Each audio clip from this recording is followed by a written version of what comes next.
रातों रात दुनिया भर में चीजों की कीमतें 10 लाख गुना गिर गईं। अब आप माउंट फूजी को सिर्फ 1 युआन में और अमेरिका की वॉल स्ट्रीट को 2 युआन में खरीद सकते थे। लेकिन मेरे पास मेरा पैसा नहीं पहुंचा था और मुझे इस बारे में कुछ भी पता नहीं था। आज मैं एक ब्लाइंड डेट पर गया था जो मेरी माँ ने तय की थी। मैं सीधा मुद्दे पर आऊंगा। अगर तुम मुझसे शादी करना चाहते हो तो तुम्हारे पास कम से कम 100 स्क्वायर मीटर का घर, एक लग्जरी कार और 50 सेंट्स की दहेज होनी चाहिए। 50 सेंट्स? क्या तुम मजाक कर रहे हो? अगर तुम्हारी औकात नहीं है तो सीधा बोल दो, गरीब कहीं के। लड़की ने तंज कसते हुए कहा। क्या मैंने सही सुना ना? क्या तुम सच में 50 सेंट्स कह रही हो? हाँ, तुमने बिल्कुल सही सुना। दहेज 50 सेंट्स ही होगा। अगर तुम मुझसे शादी करना चाहते हो तो इसमें से 1 सेंट भी कम नहीं होगा। मुझे पता है कि यह रकम बड़ी है, लेकिन मेरे माँ बाप ने मुझे बड़ा करने में बहुत मेहनत की है। अरे बाप रे, क्या सच में 50 सेंट्स की दहेज? कहीं तुम कोई बहुत अमीर इंसान तो नहीं हो? शेनफोंग के मुंह से अचानक निकल गया। तुम क्या बकवास कर रहे हो? अगर तुम नहीं दे सकते तो कोई बात नहीं, चिंता मत करो। मैं तुम्हारा फायदा नहीं उठाऊंगी। मैं अपनी कॉफी के पैसे खुद दे दूंगी। और हाँ, अगर अगली बार तुम रोते हुए मेरे पास एक पूरे युआन की दहेज लेकर भी आओगे ना, तो भी मैं तुम्हें हाँ नहीं कहूंगी। शेनफोंग ने बस अपना सिर हिलाया और घर वापस जाने लगा ताकि वो अपनी महीने की 1 मिलियन कमाने वाली स्ट्रीमिंग की जॉब पर फोकस कर सके। तभी उसका फोन हल्का सा वाइब्रेट हुआ। हेलो, कौन बोल रहा है? नमस्ते, क्या मैं मिस्टर शेनचंग से बात कर रहा हूँ? हाँ, मैं बोल रहा हूँ। बताइए, मैं आपकी क्या मदद कर सकता हूँ? सर, आपने ऑनलाइन जो बोइंग 747 खरीदा था वो सिग्नन पहुंच गया है। क्योंकि ये बहुत महंगी चीज है, इसीलिए हमें आपसे कंफर्म करना है कि आप खुद इसे रिसीव करने कब आ सकते हैं। अरे बेवकूफ, मैंने तो बस एक खिलौना खरीदा था। उसे शहर के बीच वाले कुरियर ऑफिस में छोड़ दो। सर, आप मजाक कर रहे हैं। ये एक असली बोइंग 747 है। अगर हमें 10 गुना हिम्मत भी मिल जाए तब भी हम इसे ऐसे ही कहीं नहीं छोड़ सकते। आपको इसे लेने खुद आना ही पड़ेगा। मैं हार मान गया। मैंने 3 युआन में प्लास्टिक का एक खिलौना खरीदा था और तुम लोग उसे असली हवाई जहाज समझ रहे हो। चलो ठीक है, कहाँ आना है? ठीक है, मैं आ रहा हूँ। हम सिंगयान के इंटरनेशनल एयरपोर्ट के रनवे पर हैं। मैं आपको अपना नंबर मैसेज कर दूंगा।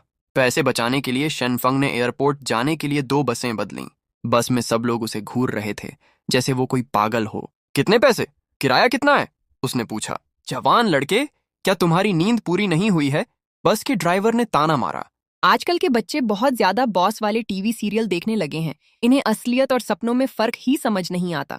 हाँ, आजकल के लड़कों में दम कम और दिखावा ज्यादा होता है। बस मुंह खोलकर बड़ी बड़ी बातें करते हैं। लड़के, लॉटरी जीतने के सपने देखना छोड़ दो। टीवी पर जो रातों रात अमीर बनने की बातें दिखाते हैं वो सब झूठ है। 5 युआन तक की बातें भी झूठ होती हैं।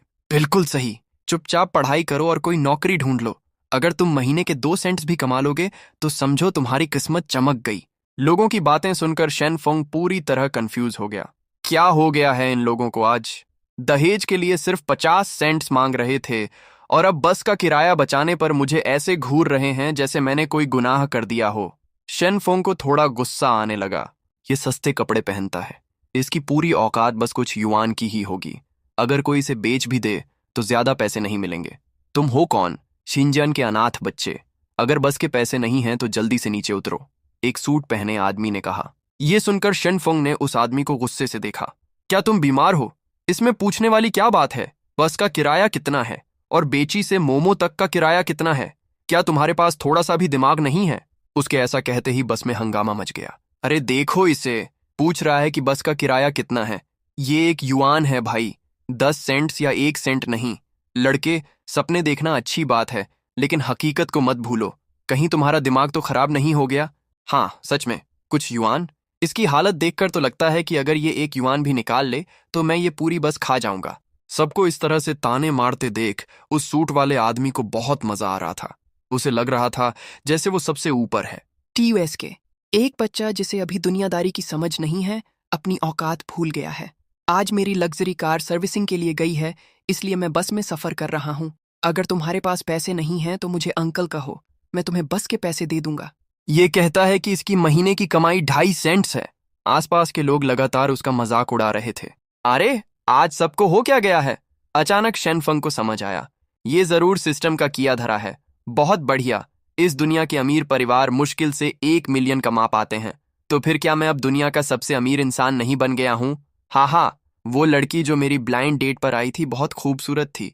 मैं उसके मुंह पर पैसे मारूंगा। हाँ हाँ, वो अपने ही ख्यालों में खो गया और आसपास की दुनिया से पूरी तरह कट गया। लड़के, तुम बस से उतर रहे हो या नहीं? अगर नहीं उतर रहे हो तो बाहर निकलो। मैं बस पूछ रहा था कि किराया कितना है। तुम लोग पागल हो क्या? लड़के, तुम अभी भी कुछ पैसों की बात कर रहे हो? चलो ठीक है, अगर तुम सच में कुछ पैसे निकाल कर दिखा दो तो मैं तुम्हें यहीं अपना बाप मान लूंगा। मंजूर है? शनफुंग ने अपनी जेब से पैसे निकाले। सब लोग हैरान रह गए। शनफुंग ने लापरवाही से 4 सिक्के हवा में उछाले। वो सिक्के वापस उसके हाथ में गिरे, जिससे छन छन की आवाज आई। सबकी आंखें फटी की फटी रह गईं। ये तो सिर्फ एक यूरो है, इसमें इतना हैरान होने वाली क्या बात है? अरे भगवान, ये चमक, ये बनावट, ये सच में एक युआन है। नामुमकिन, ये कैसे हो सकता है? ये तो 4 युआन है। तुम ऐसे कैसे निकाल सकते हो? तो क्या ये नकली हैं? शेनफंग मजे लेते हुए फिर से एक सिक्का हवा में उछालता है। सबकी आंखें उस सिक्के के साथ ऊपर नीचे हो रही थीं। उन्हें डर था कि कहीं सिक्का नीचे गिरकर खराब ना हो जाए। वो बहुत टेंशन में थे। शेनफंग ने एक ही हाथ से सिक्का पकड़ लिया और उसे अपनी जेब में रख लिया। लोगों को ऐसा लगा जैसे किसी ने उनके शरीर से मांस नोच लिया हो। अरे रे, क्या बेवकूफ इंसान है। अगर ये नीचे गिर जाता और इस पर खरोंच आ जाती तो क्या होता? हाँ, और अगर ये गटर में गिर जाता तो? अगर मेरा ऐसा बेटा होता तो मैं उसका गला घोंट देता। तुम, क्या तुम्हारी इतनी औकात है? साफ दिख रहा है कि ये किसी बहुत अमीर बाप का बेटा है। भाई, क्या तुम मुझे एक्सकवेटर चलाना सिखा सकते बान लाके हो?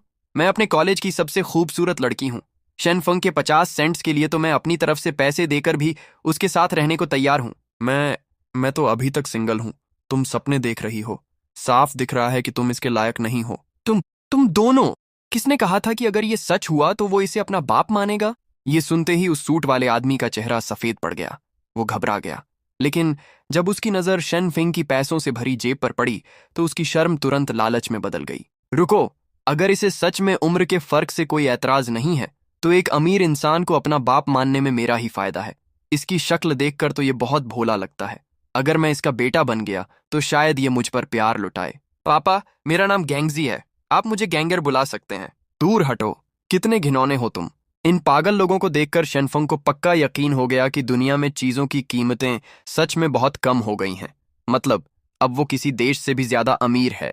अगर सिलियू रुयान को पता चल गया कि मैं अमीर हो गया हूं तो वो तुरंत मेरे गले लग जाएगी। ओह हाँ, ये हवाई जहाज वाला खिलौना तो मेरे होने वाले साले का बर्थडे गिफ्ट है। इसे कुछ नहीं होना चाहिए। शेनफंग ने तुरंत एयरपोर्ट जाने के लिए एक टैक्सी ली। सिलियू रुयान कॉलेज के दिनों से ही शेनफंग की ड्रीम गर्ल थी। वो पिछले 3 साल से उसके पीछे पागल था और हर बार उसका साला ही उसकी मदद करता था। शेनफेंग हमेशा उस पर पैसे लुटाता था। थोड़ी देर बाद शेनफंग कार से उतरा और एयरपोर्ट के हॉल में गया। वो उस कस्टमर केयर वाले को कॉल करने ही वाला था जिससे उसकी पहले बात हुई थी कि तभी उसके फोन की घंटी बजी। स्क्रीन पर उसकी ड्रीम गर्ल सिलियू रुयन का नाम चमक रहा था। शेनफंग खुशी से झूम उठा। रातों रात अमीर होने के बाद वो अपनी ड्रीम गर्ल के सामने अपना रुतबा दिखाना चाहता था। हेलो जान, शाओवेई का बर्थडे गिफ्ट तैयार है। तुम कहाँ हो? मुझे जान मत बुलाओ, मैं रनवे पर हूँ। यहाँ आओ, मुझे तुमसे कुछ जरूरी बात करनी है। अरे, मैं तो चिंजन एयरपोर्ट पर ही हूँ। क्या बात है? तुम भी एयरपोर्ट पर कैसे हो? शेनफंग थोड़ा कंफ्यूज था। वो सर्विस एरिया में गया और वहां के मैनेजर मिस्टर वांग का नाम लिया। वो जल्दी से हेलीकॉप्टर पार्किंग एरिया में पहुंच गया। वहां उसने लियू रुयन और उसके भाई यांग वेई को देखा। यांग वेई बड़े ध्यान से अपने सामने खड़े एक हेलीकॉप्टर को देख रहा था। क्या डिजाइन है? ये एक प्राइवेट जेट है। कितनी कमाल की चीज है। रुयन, शाओवेई भी यही है। बहुत बढ़िया। मुझे मत छुओ शेनफंग, हम ब्रेकअप कर रहे हैं। बकवास बंद करो। क्या आज शाओवेई का जन्मदिन नहीं है? मैं तुम्हारे साथ कोई मजाक नहीं कर रही हूँ। तुम मेरे लायक नहीं हो, समझे? अरे जान, मजाक छोड़ो। मैं मजाक नहीं कर रही हूँ, हम अलग हो रहे हैं। शेनफुंग ने अपनी जेब में रखे 4 सिक्कों को कसकर पकड़ लिया। उसकी आंखों में गुस्सा साफ दिख रहा था। मुझे एक वजह बताओ, क्या मैंने तुम्हारे साथ कुछ बुरा किया है? अच्छा, मेरी बहन के साथ 3 साल से हो, लेकिन आज तक उसे एक लिपस्टिक तक लेकर नहीं दी। तुम्हें लगता है तुम मेरे जीजा बनने लायक हो? एक नंबर के लूजर। तभी यंग वई ने कहा। शेनफुंग को लगा जैसे किसी ने उसके दिल में सुइयां चुभा दी हों। उसे बहुत तेज गुस्सा आ रहा था। वई वई बिल्कुल सही कह रहा है। ये तुम्हारी बहन से शादी करने के लायक नहीं है। शेनफुंग ने आवाज की तरफ देखा। एक 30 साल का आदमी हेलीकॉप्टर से नीचे कूदा। उसने बहुत ही स्टाइल से लियू रुयान को अपनी बाहों में भर लिया। यंग वेई ने भी शेनफुंग को घूर कर देखा। जीजा जी, आप आखिरकार आ ही गए। तुम कौन हो? मैं इस एयरलाइन कंपनी का डायरेक्टर हूँ और इसका नया बॉयफ्रेंड भी। ये हवाई जहाज देख रहे हो, ये मेरा है। वेई वेई, आज तुम्हारे जीजा जी बहुत खुश हैं। ये लो, तुम्हारे लिए एक लाल लिफाफा। ये फूल भी ले लो, शर्माओ मत। ओह माय गॉड, एक पूरा सेंट। थैंक यू जीजा जी, आप बहुत अच्छे हैं, बहुत अमीर हैं। देख लिया तुमने, जीजा जी का एक इशारा और एक सेंट मिल गया। तुम अपनी पूरी जिंदगी में इतना नहीं कमा पाओगे। इस वक्त शेनफोंग को उन पर बहुत तरस आ रहा था। एक सेंट पाकर ही ये लोग कितने खुश हैं। अगर मैं अपनी जेब से 4 युआन निकालकर इनके मुंह पर मार दूं तो ये खुशी के मारे ही मर जाएंगे। बच्चे, अगर तुम में थोड़ी भी अक्ल है तो यहां से चले जाओ, वरना मैं सिक्योरिटी को बुलाकर तुम्हें बाहर फेंकवा दूंगा। जल्दी निकलो, अपना टाइम बर्बाद मत करो। तुम्हारी वजह से मेरी बहन को अपने प्राइवेट जेट में बैठने में देरी हो रही है। इन जोकरों को देखकर शेनफोंग की आंखों में खून उतर आया। उसकी आवाज बहुत भारी थी। ठीक है, बस ये उम्मीद करता हूं कि तुम लोगों को अपने किए पर पछतावा ना हो। रुयान, श्यांगबे, तुम दोनों बहुत बड़े धोखेबाज हो। तुम्हें पछताना पड़ेगा। जब तुम्हें किसी चीज की जरूरत पड़े तो मेरे पास भीख मांगने मत आना। तुम्हारे पास भीख मांगने आई? तुम जैसे लूजर के पास? अपने कान खोलकर सुन लो, मेरे नाम पर एक पूरा युआन है और ये रॉबिन्सन R44 हेलीकॉप्टर पूरे 3 युआन का है। मेरे पैर का एक बाल भी तुम्हारी पूरी औकात से बड़ा है। तुम मेरा मुकाबला कैसे करोगे? दीजीबोदा ने लियू रुयान के गाल खींचते हुए कहा। तुम मुस्कुरा क्यों रहे हो? क्या तुम्हारे पास दिल नहीं है? 3 युआन? मेरी जेब में रखे 4 सिक्कों से तो मैं पूरा एयरपोर्ट खरीद सकता हूँ, है ना? ये सब शोर शराबा कैसा है? क्या तुम लोगों को नहीं पता कि एक बहुत बड़े VIP आने वाले हैं? ये सुनकर सबने उस रास्ते की तरफ देखा। एक आदमी जो सूट पहने था और काले चश्मे लगाए हुए था, उनकी तरफ आ रहा था। उसे देखकर लियू रुयान ने मुंह बनाया। आप कौन हैं? क्या आप मेरा मजाक उड़ा रहे हैं? इससे पहले कि वो अपनी बात पूरी कर पाती, दीजीबोदा ने तुरंत उसका मुंह बंद कर दिया। वो घबराते हुए उस आदमी की तरफ देखने लगा। डायरेक्टर शेन, आप यहाँ क्या कर रहे हैं? ये मेरा एक दोस्त है, मैं इसे अभी यहाँ से ले जाता हूँ, तुरंत। दीजीबोदा, जो अभी तक इतनी अकड़ दिखा रहा था, अब एक नौकर की तरह बर्ताव कर रहा था। लियू रुयान के चेहरे के हाव भाव बदल गए। बस एक लाइन और हमें दुम दबाकर भागना पड़ रहा है। इस आदमी का क्या रुतबा है? यहां तक कि दीजीबोदा, जो साल का 1 मिलियन कमाता है, वो भी इससे इतना डर रहा है। तो इस आदमी की कुल संपत्ति कितनी होगी? 50 मिलियन या 100 मिलियन? अगर मैं इसे फंसा लूं तो क्या मुझे फिर दीजीबोदा के नखरे सहने पड़ेंगे? एक ही पल में लियू रुयान की नजरों में दीजीबोदा की कोई इज्जत नहीं रही। वैसे ये VIP इंसान कौन है जिसके बारे में ये आदमी बात कर रहा है? वो कौन हो सकता है जिसे लेने के लिए इतना पावरफुल आदमी खुद आया है? जब दीजीबोदा चुपचाप लियू रुयान को वहां से ले जाने लगा तो शेनफंग ने डायरेक्टर चेंग को थोड़ा कंफ्यूज होकर देखा। डायरेक्टर शेन, आपकी आवाज से ऐसा लग रहा है जैसे हम पहले भी मिल चुके हैं। जैसे ही उसने ये कहा, वहां सन्नाटा छा गया। दीजीबोदा बुरी तरह डर गया और उसने तुरंत शेनफंग को कसकर पकड़ लिया। इस आदमी की आवाज मुझे कुछ जानी पहचानी लग रही है।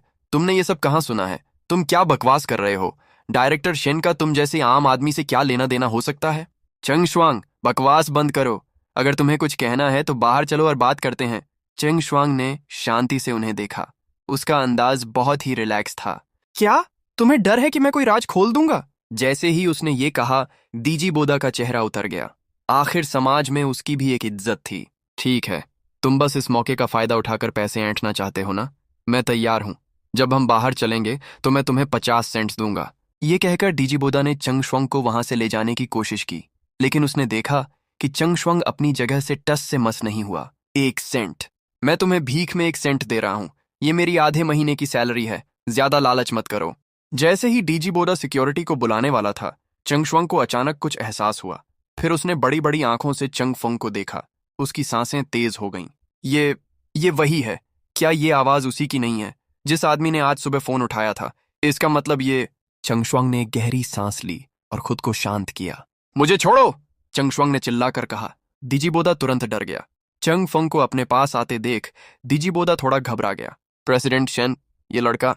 चंग शुआंग ने दीजीबोदा को पूरी तरह इग्नोर कर दिया।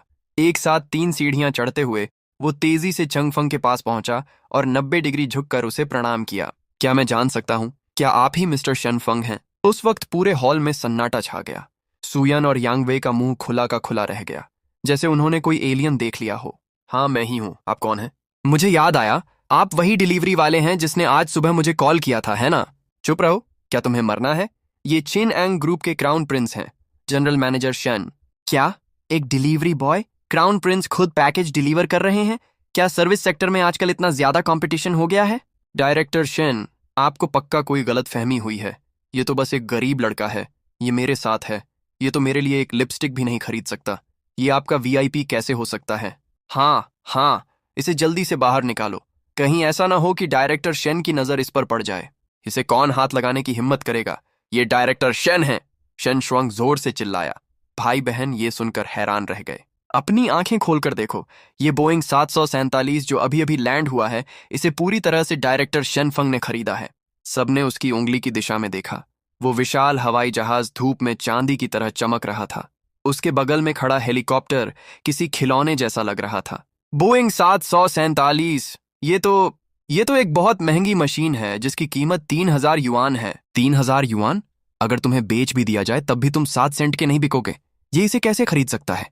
जब सब लोग इस झटके से उभरने की कोशिश कर रहे थे, तभी हीरो ने कंफ्यूज होकर अपना सिर खुजलाया। रुको बड़े भाई, आपको कोई गलतफहमी हुई है ना? मैंने तो बस एक प्लेन का मॉडल खरीदा था। मैं इसे अपने होने वाले साले के लिए बर्थडे गिफ्ट के तौर पर तैयार कर रहा था। ये शब्द सुनते ही लियू रुयान को लगा जैसे डूबते को तिनके का सहारा मिल गया हो। वो पल भर में ही एक अमीर इंसान की फैन से वापस एक आम लड़की बन गई। आह, डायरेक्टर शेन, आपने सुना? लियू रुयान को लगा जैसे डूबते को तिनके का सहारा मिल गया हो। वो पल भर में ही एक अमीर इंसान की फैन से वापस एक आम लड़की बन गई। आह, मैंने तो पहले ही कहा था। आह, डायरेक्टर शेन, आपने सुना ना? इसने खुद ही मान लिया है। ये तो बस एक टूटा हुआ मॉडल है। मैं इसके झांसे में आने वाली थी। मिस्टर हीरो, कृपया अपने ऑर्डर की जानकारी दिखाइए। हीरो ने लापरवाही से अपना फोन उसकी तरफ बढ़ा दिया। उस कस्टमर सर्विस वाले ने एक नजर देखी और उसकी आंखें फटी की फटी रह गईं। उसने अचानक अपना सिर उठाया। मैं गलत नहीं हूं, ये एक असली बोइंग कंपनी का प्लेन है, और ये भी सच है कि मिस्टर हीरो ने इसे पूरे कैश पेमेंट के साथ खरीदा है। इस आखिरी फैसले ने लियू रुयान और उसके भाई यांग वेई के होश उड़ा दिए। असंभव! इसके पास इतने पैसे कहां से आए? ये तो खत्म हो गया। ये पूरे 3,210 युआन की बात है। पूरे किंगशेंग ग्रुप की मार्केट वैल्यू सिर्फ 50,000 युआन है, और इसने ऐसे ही 3,000 युआन से ज्यादा खर्च कर दिए। हे भगवान, इसे खुद पर बहुत यकीन था। दरअसल जब मैंने देखा कि ये सिर्फ 3,210 युआन में बिक रहा है, तो मुझे लगा कि ये कोई नकली मॉडल होगा, लेकिन ये असली कैसे निकल गया? सब लोग हैरान रह गए। ओह माय गॉड, इतनी बड़ी चीज! मुझे तो इसे उड़ाना भी नहीं आता, और ये घर में भी कितनी जगह घेरेगा। अगर मुझे पता होता कि ये असली है तो मैं इसे कभी नहीं खरीदता। खिलौना ही ज्यादा अच्छा था। ये सुनो जरा, क्या कोई इंसान ऐसी बात कर सकता है? चिबोदा को तो ऐसा लग रहा था जैसे वो मर ही जाए। ये शिकायत कर रहा है कि एक असली हवाई जहाज जगह घेर रहा है। इनके दिमाग का तार कहाँ से जुड़ा है? इस धोखेबाज लियू रुयन ने तो मुझे मरवा ही दिया।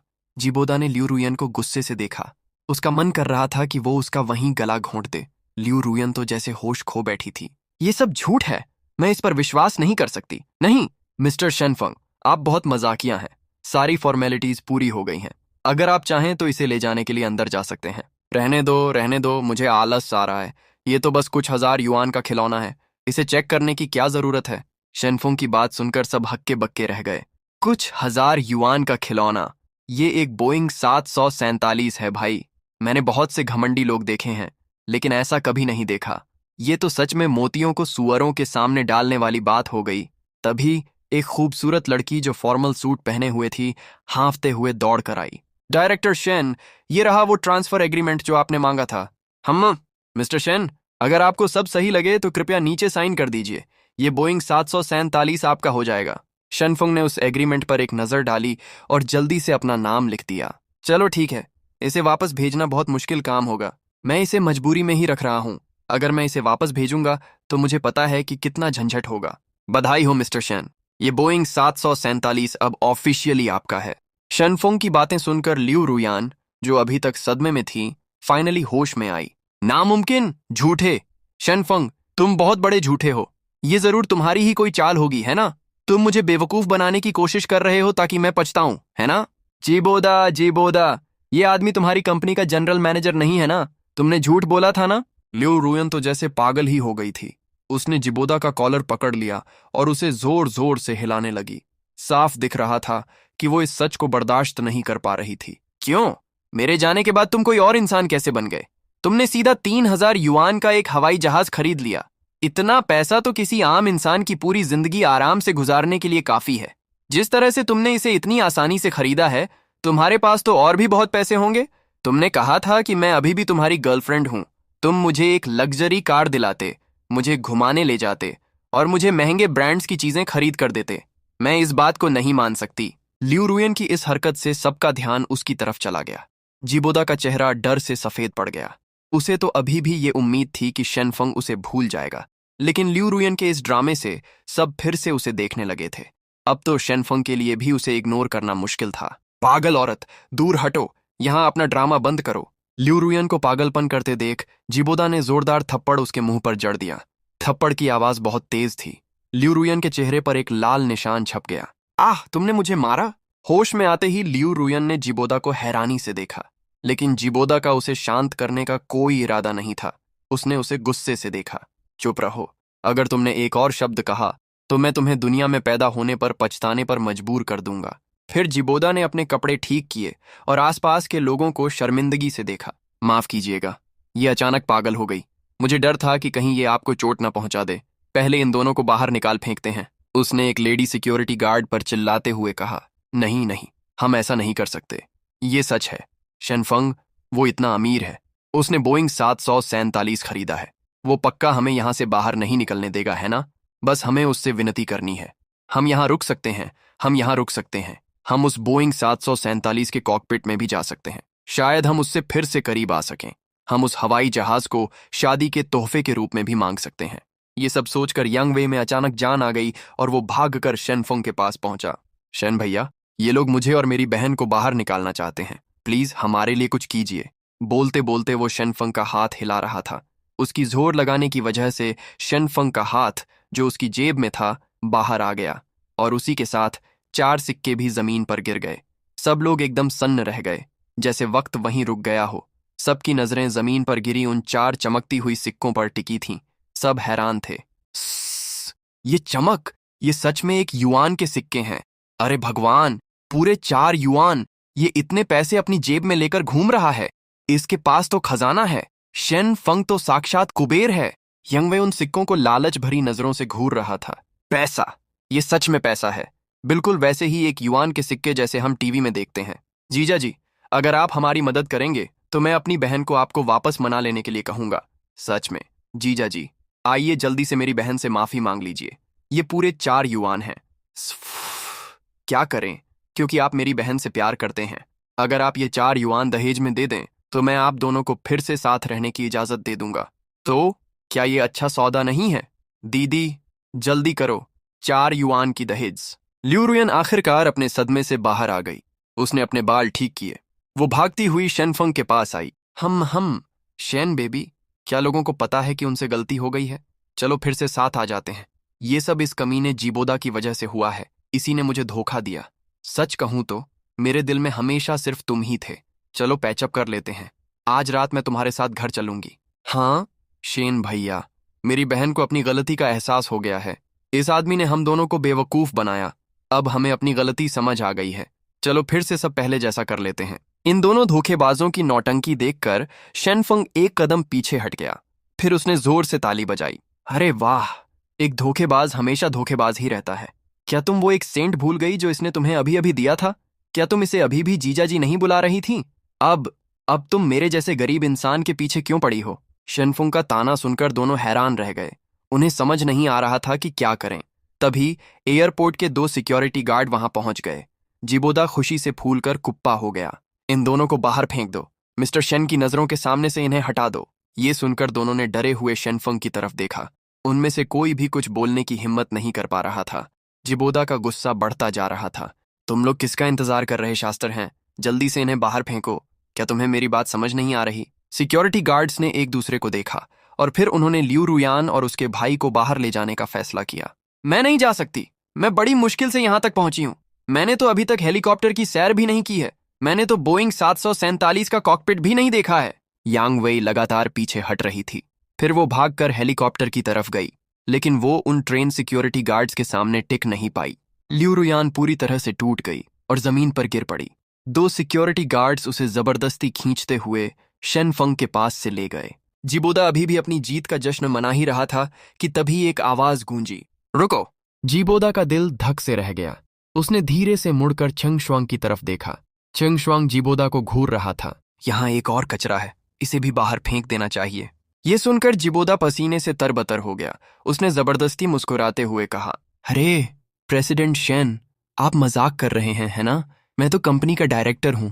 आपका क्या मतलब है? जहां तक मुझे पता है, डायरेक्टर चिन, आप शादीशुदा हैं, है ना? आप कंपनी की इज्जत खराब कर रहे हैं। अब से आपको निकाला जाता है। हाँ, मैं शादीशुदा हूं, लेकिन डायरेक्टर चंग, वो और मैं, बस बहुत हो गया। हमारी एयरलाइन कंपनी बहुत छोटी है। आपके जैसे महान इंसान के लिए यहाँ कोई जगह नहीं है। चलो बाहर निकलो। जिबोदा का चेहरा एकदम से सफेद पड़ गया। चंग शुआंग की इन बातों का सीधा सा मतलब था कि उसकी नौकरी जा चुकी है। उसने बिना कुछ सोचे समझे घुटने टेक दिए। डायरेक्टर चंग, मुझे पता है कि मुझसे गलती हुई है। प्लीज मुझे एक मौका और दे दीजिए। जब उसने देखा कि चंग शुआंग को कोई फर्क नहीं पड़ रहा है, तो जिबोदा ने चंग फंग की तरफ देखा। मिस्टर चेंग, मुझे सच में नहीं पता था कि ये आपका बॉयफ्रेंड है। अगर मुझे पता होता तो चाहे मेरी जान ही क्यों ना चली जाती, मैं आपकी गर्लफ्रेंड को हाथ भी नहीं लगाता। जीबोदा लगातार गिड़गिड़ाता रहा। चंग शुआंग ने चंगफुंग की आंखों में गुस्सा देखा। उसने तुरंत हाथ से इशारा किया, इसे घसीटते हुए बाहर ले जाओ और फेंक दो। जिबोदा को सुअर की तरह चिल्लाते हुए बाहर घसीट लिया गया। फाइनली वहां शांति छा गई। चंगफुंग झुका और उसने आराम से अपने 4 सिक्के उठा लिए। मुझे लगा था कि आप जैसे अमीर लोगों को इतने कम पैसों की कोई परवाह नहीं होगी। तुम्हारे लिए तो एक छोटी सी रकम भी बहुत है ना? ये कहते हुए चंग शुआंग ने हवा में वो चारों सिक्के ऐसे ही उछाल दिए और फिर उन्हें कैच कर लिया। पास ही खड़ी यंग सेक्रेटरी ये सब देखकर हैरान थी। उसका दिल जोरों से धड़क रहा था। उसकी नजरें सिक्कों के साथ ऊपर नीचे हो रही थीं। अरे बाप रे, ये तो पूरे 4 युआन हैं। अगर ये गटर में गिर गए और वापस नहीं मिले तो क्या होगा?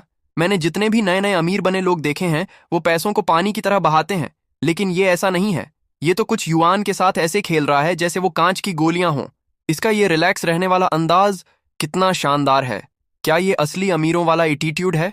सिंपल और बहुत ही क्लासी, बिल्कुल किसी रॉयल फैमिली के इंसान जैसा। चंग शुआंग भी थोड़ा नर्वस दिख रहा था, लेकिन के जोंगी उस कैजुअल सूट वाली औरत जैसी नहीं थी।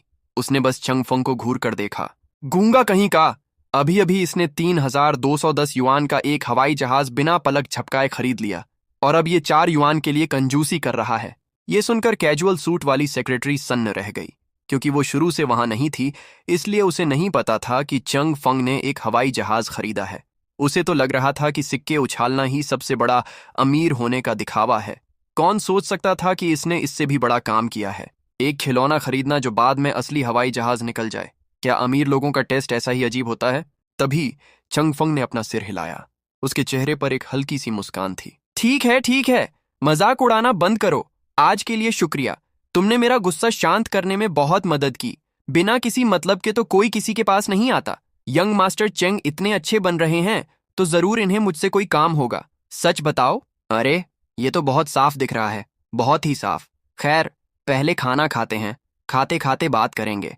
कार में दोनों बैठकर चल दिए। सीन बदलता है, एक महंगे कैफे में। ठीक है, अब तुम बोल सकते हो, है ना?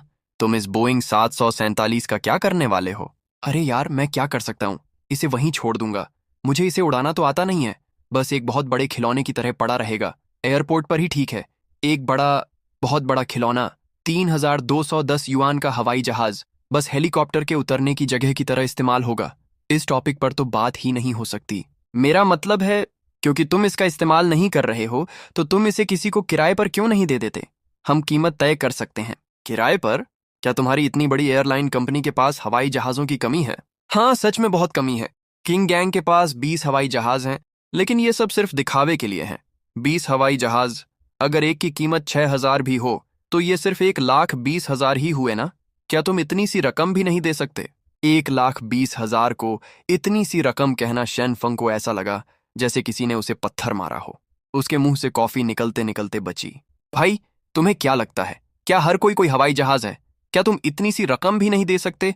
और क्या तुम बिना सोचे समझे पैसे खर्च करते हो? दुनिया की सबसे अच्छी एयरलाइन कंपनियां भी कैश देकर हवाई जहाज नहीं खरीद सकती। ज्यादातर कंपनियां इन्हें बैंकों से लीज पर लेती हैं। हवाई जहाज बहुत महंगे होते हैं। हम पूरे साल कड़ी मेहनत करते हैं और हमारा सारा प्रॉफिट मिलकर भी एक हवाई जहाज का पंख खरीदने के लिए काफी नहीं होता। मजाक कर रहे हो क्या? तुम एक एयरलाइन कंपनी चलाते हो और तुम इतने गरीब हो? तुम्हारे पास कुछ हजार युआन का हवाई जहाज खरीदने के भी पैसे नहीं हैं? तो फिर तुम बिजनेस ही क्यों कर रहे हो? इससे अच्छा तो घर जाओ और खेती करो। शनफुंग ने अपना सीना पकड़ लिया। उसे लग रहा था जैसे उसे हार्ट अटैक आ जाएगा।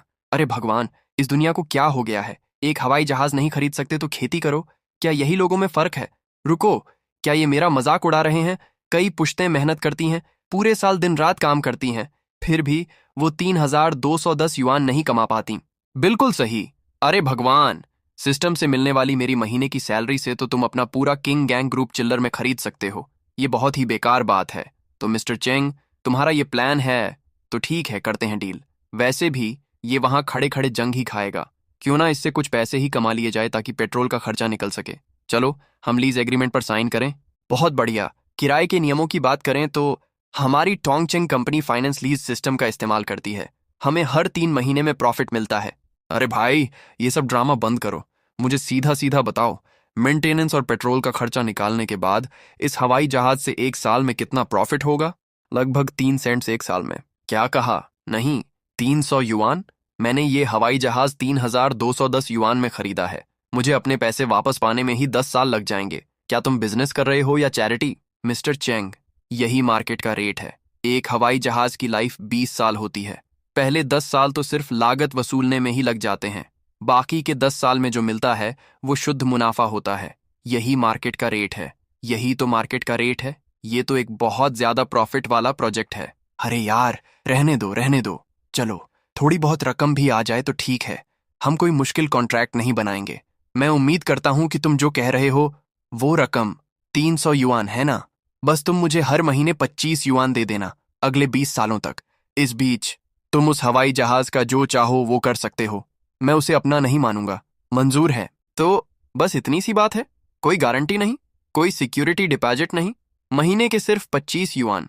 ये तो बिल्कुल किसी स्पीड गोंगस्यांग साइकिल को किराए पर लेने जैसा है। अरे भाई, बस इतना बताओ, तुम्हें ये डील करनी है या नहीं? करनी है ना?